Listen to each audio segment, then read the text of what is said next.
Flynn, Deliver the Truth, Whatever the Cost, premiered in Venice, Florida on April 5th, 2024, touring throughout 30 cities all over the United States in a crucial election year. I was first exposed to Flynn on the eve of J6, cold and shivering. In our DNA, we feel freedom.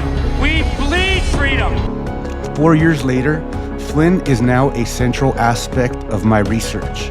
Research, I hope, is culminated with this film.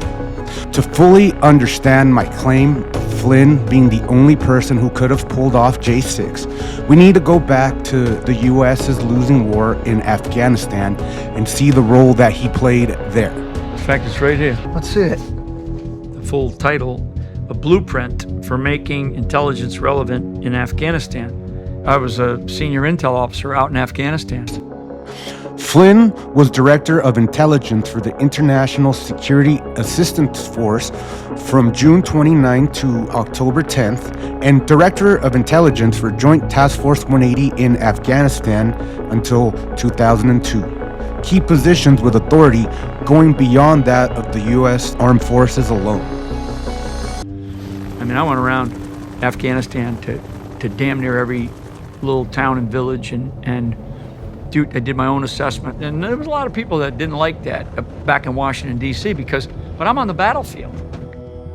This is an indictment of the intelligence community, and to a degree, and I'm a part of it. So it wasn't like I'm not indicting them. I'm indicting something that I'm a part of. What Flynn is describing here is known as a rubber bullet. Rubber bullet. An individual in intelligence takes a non-lethal hit to their reputation in order for them to be set up for a leadership role in controlled opposition. Not the last time Flynn would take one for the team. What's in here are solutions, and in a way, I'm hoping that it's not too late. The problem with Flynn's solutions is that they do not include accountability for the Afghan warlords who practiced Bachabasi or the officers who allowed it on U.S. bases with armed protection. It was always impossible for Afghan society to coalesce around the type of corruption that was rampant with the Afghan National Security Force. The Taliban used Bachabasi in their propaganda against coalition forces, and it was highly effective, as evidenced by the sudden collapse of the infrastructure the U.S. had built around the ANSF.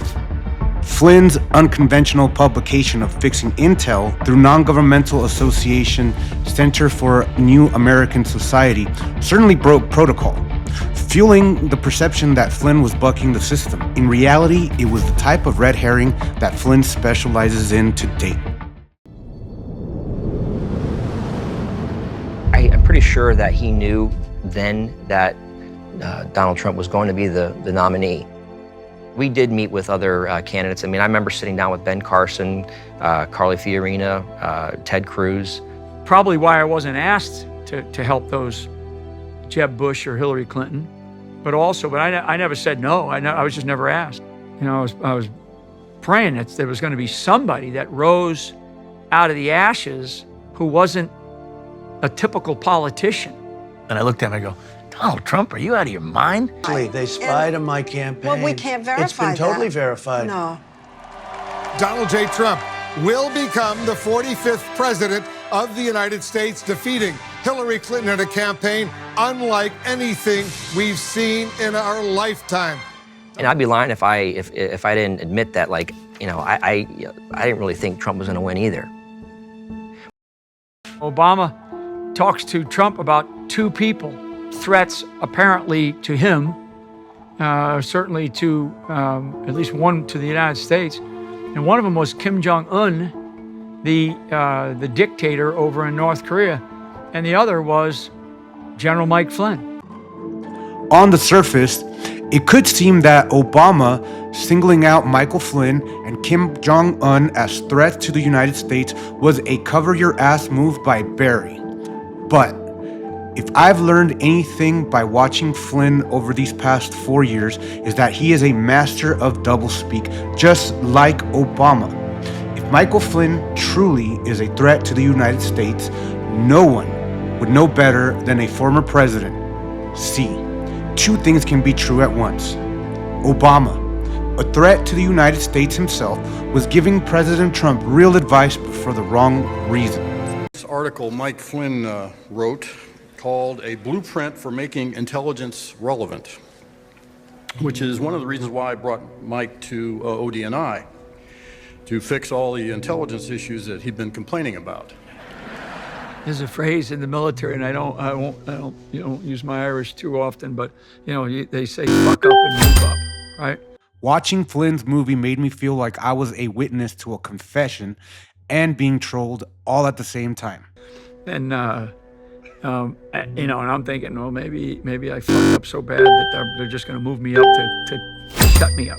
This fuck up to move up strategy is textbook Democrat, rewarding corruption by masking it as incompetence and then further entrenching the compromised rogue actor. His inability to hide his glee as he details the corruption he has participated in is evidence that he thinks very little of his audience. Maybe I fucked up so bad that they're just going to move me up to shut me up. It is worth noting that the fuck up to move up strategy is a Flynn family special.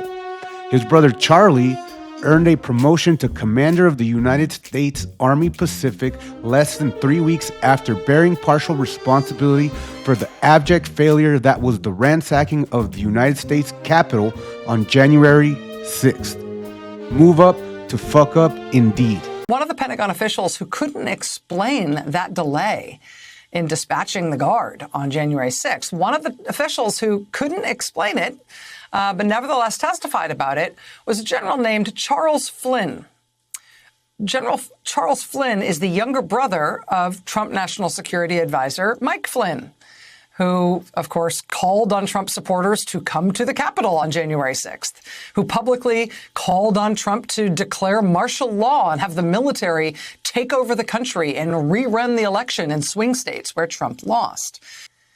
General Charles Flynn has since been put in charge of all U.S. Army forces in the Pacific,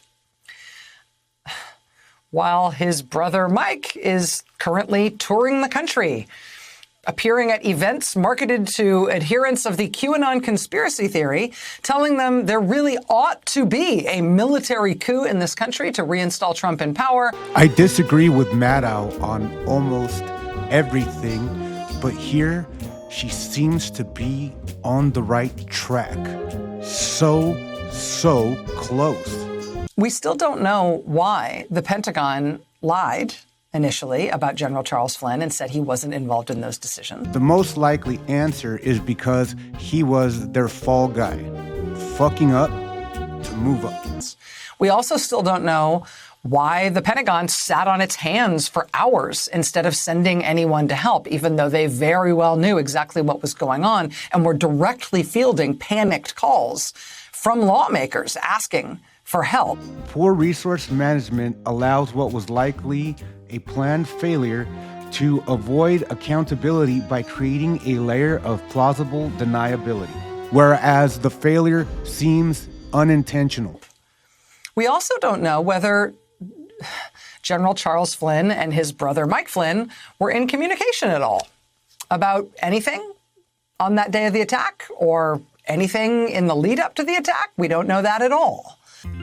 Military Times wrote an article called "The Military Would Put Down Michael Flynn's Proposed Insurrection 3 days before the attack on the Capitol." The likelihood that Charles was not aware of what his brother was doing is highly unlikely. At best, Charlie Flynn was derelict in his duty as a senior officer, and as such, should not have been eligible for such a promotion, unless the fuck up to move up strategy was in full effect.